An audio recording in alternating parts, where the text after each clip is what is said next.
لله نحمده ونستعينه ونعوذ بالله من شرور أنفسنا ومن سيئات أعمالنا.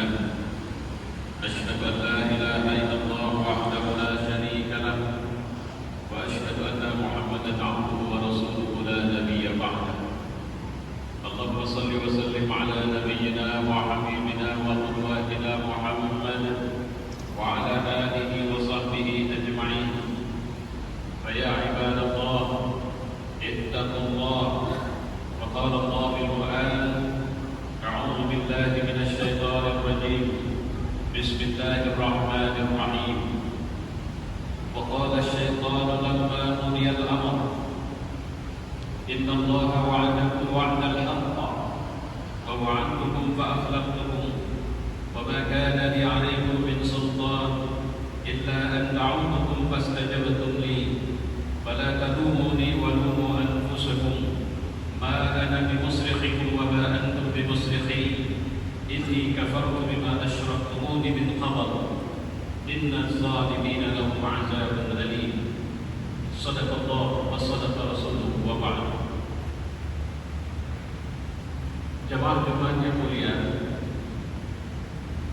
ketika semua urusan hamba di mahsyar sudah selesai, hisab sudah selesai, perhitungan amal sudah berakhir dengan pemberian catatan amal, orang-orang mukmin pun dibawa ke dalam surga, orang-orang kafir dibawa ke dalam neraka, atau juga orang-orang yang bermaksiat yang mereka belum dapat diampuni Allah Subhanahu wa taala. Ada cerita menarik yang dibocorkan Allah di sini melalui Al-Quran surat Ibrahim ayat 22. Kata lamma qudiyal amr itu setelah semua urusan di mahsyar selesai.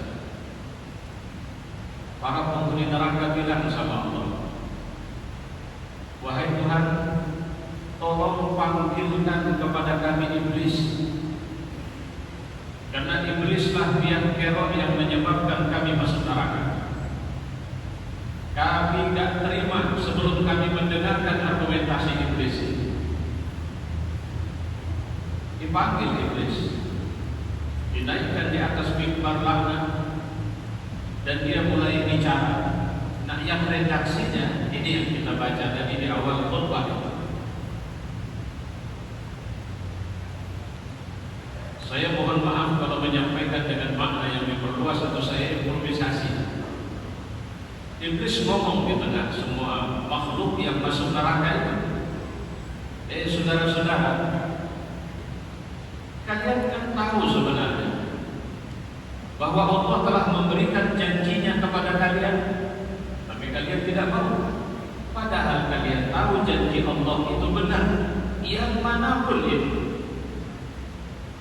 Aku juga berjanji sama kalian, dan kalian tahu janjiku itu tidak benar, cuma kalian ikut. Aku ajak kalian berzina, aku nggak punya kuasa sama kalian. Kalau kalian nggak mau, ya nggak masalah. Ini masalahnya kalian mau. Gak ada kalau tidak mau berzina, saya penjara, saya bunuh. Gak ada. Saya nggak pernah mampu untuk memberikan ancaman-ancaman seperti ini.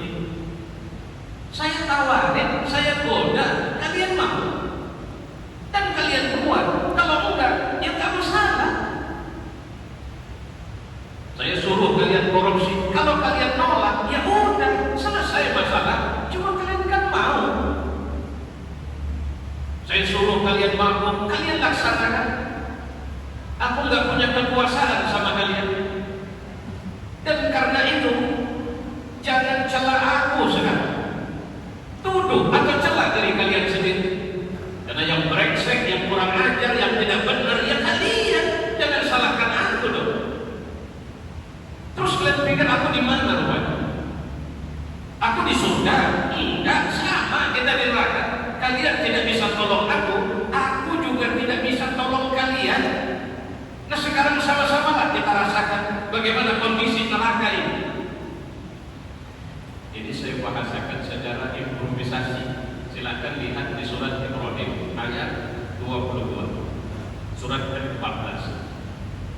Ada satu kalimat yang ingin saya jadikan bahan untuk kita renungkan pada hari lumu anfusakum, celalah diri kalian sendiri, tuduhlah diri kalian sendiri, marahlah kepada diri kalian sendiri. La talumuni, jangan celah aku, jangan tuduh aku, jangan bilang aku biang keroknya. Catatan ini menjadi menarik di bulan Ramadan, karena ternyata di bulan Ramadan setan tidak berdaya bagi orang beriman. Terus apa yang harus kita lakukan? Kita meresetting, kita merecovery, kita merefresh. Apa yang kita refresh?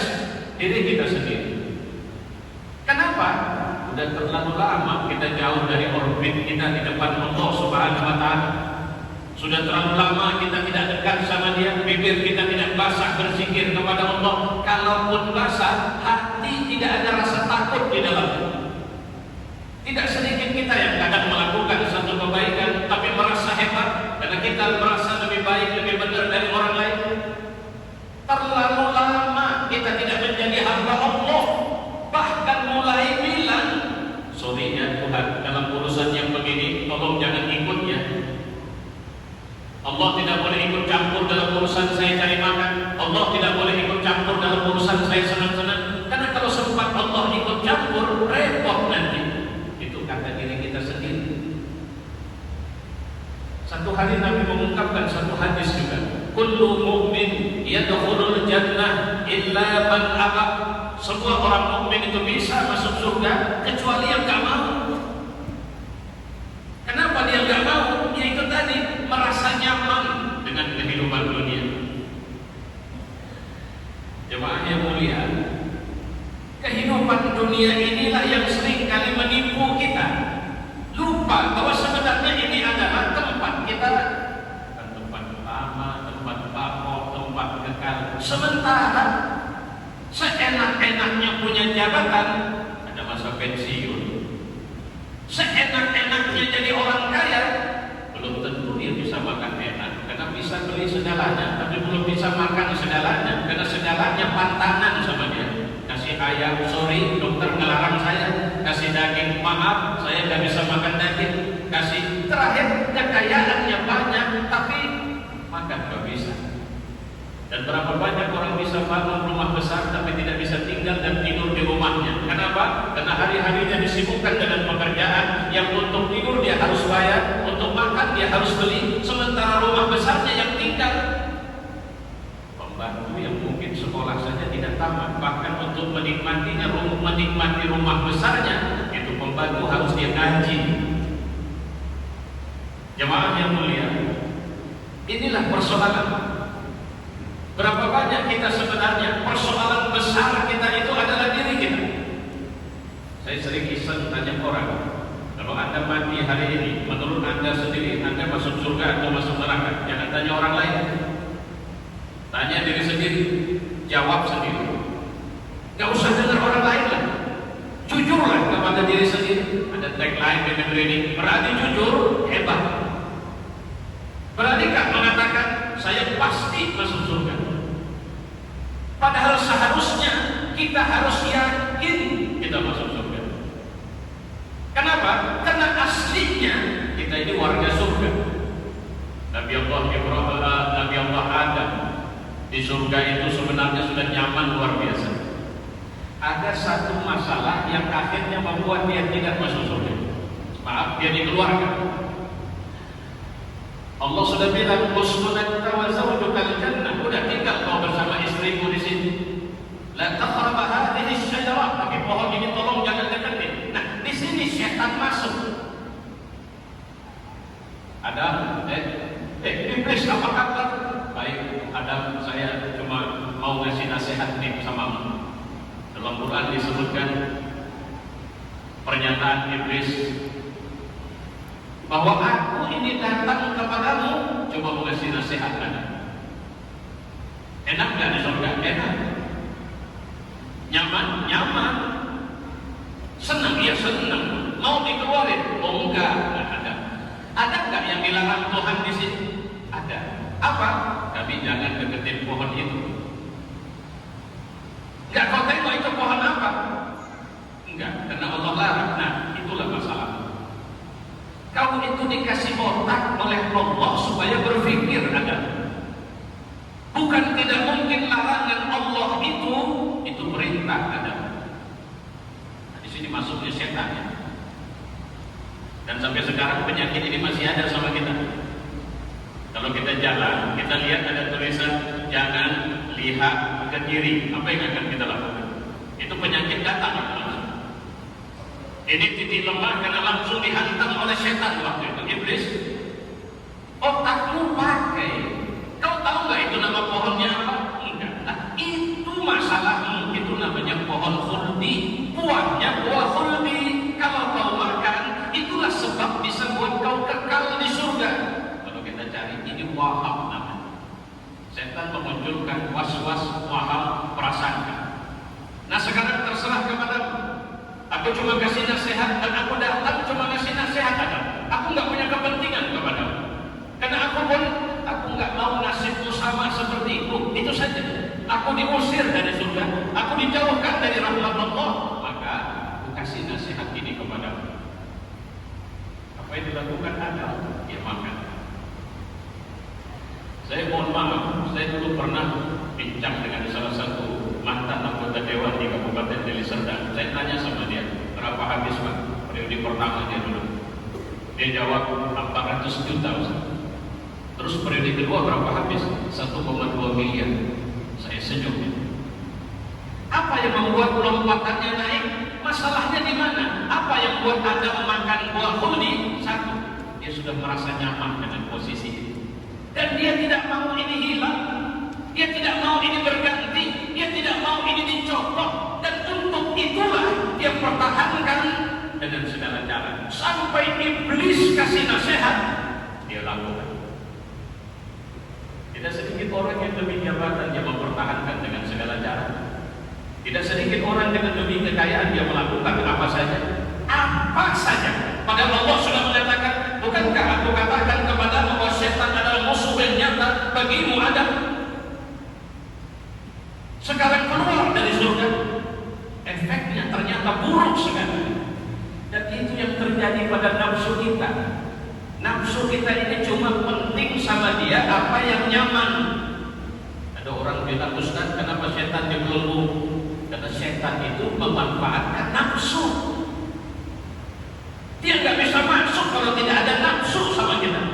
Dan nafsu itu setan, minggir dulu. Ini aku mau latih manusia. Kemarin nenek moyangnya karena nafsunya keluar dari surga. Nah sekarang aku mau latih mereka. Ramadan ini adalah bulan latihan menjadi penghuni surga. Bisa nggak nafsumu itu tunduk sama aku? Malam pertama Ramadan kita masih sahur dengan mantap di jam yang bagus. Malam kedua masih sahur. Kenapa malam kelima sudah mulai kehilangan selera sahur? Karena nafsu tidak nyaman bangun di saat dia sedang asik-asiknya tidur. Maka nafsu bersiasat, makannya tengah malam. Begitu dibangun sahur bilang apa? Sudah, saya sudah sahur tadi malam. Itu nafsu. Hari pertama kita tarawih, hari kedua kita tarawih. Kenapa hari ke-11 kehilangan selera untuk berangkat tarawih? Nafsu jarang mau dibuat dan ajak disiplin. Itu penyakit. Jadi kalau begitu, la'allakum tattaqun, supaya kalian bertakwa. Buah pertama dari takwa disiplin. Nanti bukan tolong saya teh manis dingin ya Bu. Kita bilang sama istri kita. Terus apa reaksi Bapak kalau istri Bapak menyediakan kopi panas, bukan teh manis dingin? Berontakin, marahin, kemana kopi? Masih pakai atau enggak? Tadi pagi aku bilang teh manis dingin, kenapa kopi panas? Nafsu berontak. Nafsu itu titiknya sama dia, nggak penting benar, nggak penting salah, yang penting dia suka. Beda sama setan. Setan yang penting kau berdosa, kau senang, kau tidak senang, kau nikmat, kau tidak nikmat, nggak masalah. Yang penting kau sudah berdosa. Itu setan. Kalau nafsu, yang penting dosa, yang penting pahala, yang penting aku suka itu nafsu. Hati-hati. Ingin kali makan bakso wa'ani, diganti dengan wa'ani, nggak mau dia, nggak nyaman. Kenapa? Seleranya wa'ani punya, bukan wa'ani. Itu nafsu. Lihatlah di Ramadan ini,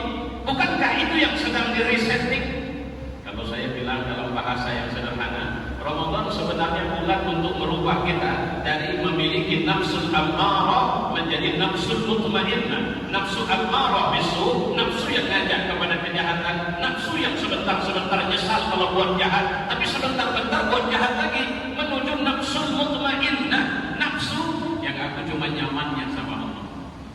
Fa'tabiru ya ulil absar.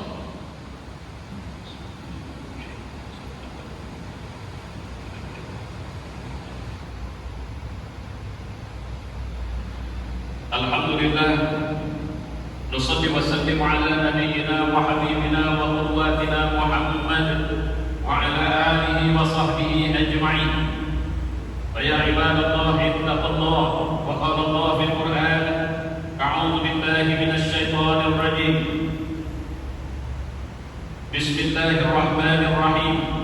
Alam tara kaifa daraba Allahu masalan kalimatan thayyibatan ka shajaratin thayyibah asluha sabitun wa far'uha fis sama'. Shadaqallah wa shadaqa rasuluhu wa ba'd. Kira-kira seperti apa sih nafsu kita akhir Ramadan nanti seharusnya? Saya buat tamsilnya begini. Seorang anak miskin dibawa ke rumah orang kaya yang di dalam rumah itu banyak permainan. Ibunya yang membawanya. Orang kaya ini ramah, anaknya juga ramah, dan mengajak anak miskin ini untuk bermain apa saja di rumah itu. Saat jamnya sudah sampai, ibunya bilang, ayo nak, kita pulang. Tapi si anak bilang, enggak mau. Ditunggu sebentar, mak pulang ya. Ya udah, pulang aja sana. Baik, izin ya bu, saya di luar pulang, nanti saya jemput anak saya. Udah ya, mak pulang ya. Iya. 1 menit, 1 jam, 1 jam setengah, dia mulai bermain, tapi mulai mencari mana maknya. 2 jam, dia sudah mulai kehilangan kenyamanan dan kesenangannya. Walaupun temannya terus mengajak dia bermain, dia mengatakan enggak, adik mau pulang. Padahal ini rumah mewah, permainan banyak. Apa yang membuat dia kehilangan rasa nyaman? Maknya sudah enggak sama dia lagi. Saya pernah bawa anak saya jalan ke satu tempat permainan seperti itu. Dia tidak peduli, masih balita, dia kalah, dia berlari ke sana kemari menikmati semua permainan. Saya berondong di balik tembok. Ketika dia melihat ke arah saya dan tidak melihat saya lagi, mukanya berubah. Saya perhatikan, dia berlari mengejar keluar, mencari saya. Sampai ketika saya tertawa melihat dia, dia pun tertawa dan masuk lagi. Apa yang membuat wajahnya berubah? Kenapa dia keluar mencari saya? Dia tidak nyaman ketika orang tuanya tidak sama dia lagi. Nah, dari sini kesimpulannya apa? Ujung Ramadan, siapapun kita, apapun jabatan kita, siapapun kita di antara seorang di antara semua orang, kita tidak akan merasa nyaman kalau Allah tidak bersama kita. Seorang mukmin yang mau dibentuk di bulan Ramadan ini, silahkan Anda jadi pejabat, tapi Anda tidak akan merasa nyaman kalau Allah tidak menyertai Anda di sini. Silahkan Anda jadi orang kaya, tapi Tuhan, sorry Tuhan, nggak penting sama saya kaya, kecuali kau tetap bersamaku ya Allah. Dan ketika sulit, dia tidak panik. Kenapa? Nabi Ibrahim ketika dibakar di api, dia mengucapkan kalimat hasbunallah wa ni'mal wakil. Cukuplah Allah sebagai penolong bagiku. Nabi Musa ketika Fir'aun semakin mendekat dan kemudian nyaris menangkapnya di tepi Laut Merah, sementara umatnya sudah mengatakan pendusta itu Tuhanmu, wahai Ibrahim, wahai Musa. Nabi Musa bilang apa? Innal ma'iya Rabbi sayahdi. Allah tetap bersamaku dan dia pasti akan menunjukiku. Nabi Muhammad ketika Abu Bakar sudah menangis, menggetar badannya karena takut akan ditangkap di gua Hira, Nabi mengatakan maaf, di gua Sur, Nabi mengatakan kepada Abu Bakar, la tahzan innallaha ma'ana. Jangan takut Abu Bakar, Allah bersama kita. Inilah nafsul mutmainnah ini. Bukan nafsu yang lari ke masjid meninggalkan dunia. Bukan nafsu yang mengatakan bahwa aku tidak mau lagi ambil dunia, aku akan menghabiskan ibadahku hanya tunduk kepada Allah, uzlah, jauh dari kenikmatan. Tidak. Inilah nafsu yang mereka menggenggam dunia